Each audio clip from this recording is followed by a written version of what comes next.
So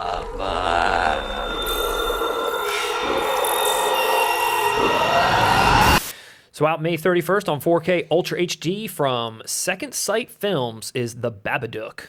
The Babadook. So a new 4K master direct from the post-production facility with HDR10 color grading.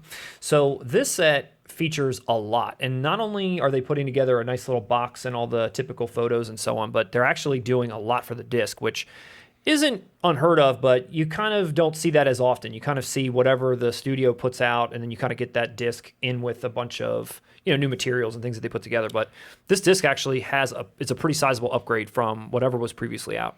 On this disc, you're going to get a new audio commentary from the director. You're going to get new interviews with the actors, actor Essie Davis and Haley McElhenney, who is the child that's in it, the producer, or multiple producers, the editor, the production designer, the person that created the book that was used within the film, the composer of the film. All of these people have individual new interviews that have all come back to talk about the movie.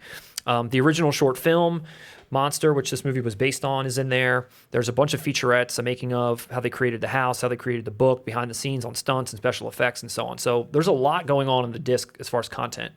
But then the set itself has a rigid slipcase with new artwork, which is pretty decent. It's got a 150-page hardback book with new essays by a ton of people, as well as some interviews, some stills, behind-the-scenes photos, and original illustration concepts for the book itself.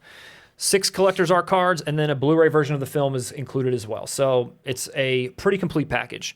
The people that are putting this out, Second Sight Films, we've talked about them a few times. They are a really awesome company. Their limited editions always really stand out to me. They do other editions too, but we've talked about specifically Dawn of the Dead, When a Stranger Calls, the movie Revenge, and then Flight of the Navigator, which I also have, and they all kind of stand out to me as just being really well done, kind of just like this, a really rigid, hard box, great content on the discs themselves. They're a really great company. They are doing an awesome job again with this set. I'm not a huge fan of this movie. I was really excited to see it. The child actor that was in it really took me out of that movie often, almost every time he was in it. The ending itself, I really just thought fell flat. What's your take?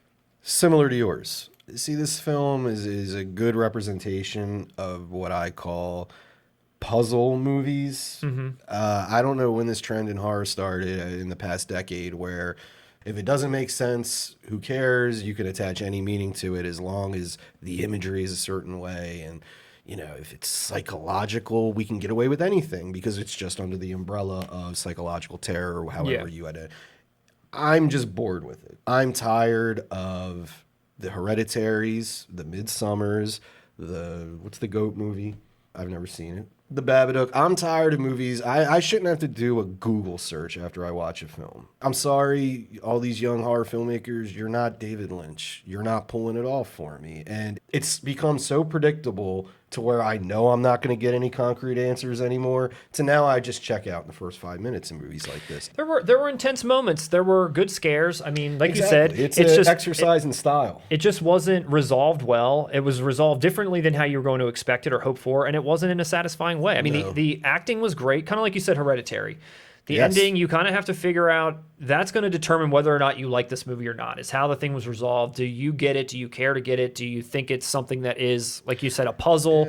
Do I feel satisfied? But this is similar. The acting, none of these films are satisfying anymore. None of these films are satisfying. It wasn't. This anymore. was not. They're just focusing on the puzzles, and it's like, well, if it doesn't make sense, you plug it in. It's like, that's a cop-out to me at this point. As an audience, we are all onto this style now. Even in mainstream audiences, we're onto it. I feel like you got to give us a little more. And again, back to the child actor, I feel like that is another thing that seems a little overused, where there's just this kid who kind of is the key in some way to something, and they're also a little off. Here, I was just annoyed constantly. And I think that's part of it, because this movie is about mental health, essentially. Like, that's what it boils down to. It's not really, there's not some Babadook, like creeping around. There's that in 5 minutes. There's like a whole. What was the mystery? I kind of picked that up. What else could it be? Right. I mean, so that's what it ends up being about, and the way it resolves with that whole concept is a little strange too. But I think your nerves are supposed to be needled a little bit by this kid. You're supposed to kind of feel like this lady feels. The one thing that is kind of, again, similar to Hereditary is these are both directorial debuts. And they are interesting as far as, like, this is your first vision, this is your first foray into, mainstream filmmaking or the horror genre or something. And they were both very creative, and there's a lot of stuff that they're trying to say. And, the next movie this person did was called The Nightingale, which I also watched, which isn't really horror and it's not really a puzzle. It's very straightforward. Was pretty raw. I mean, that was another movie where people were like walking out during the screenings and stuff. This set looks really awesome.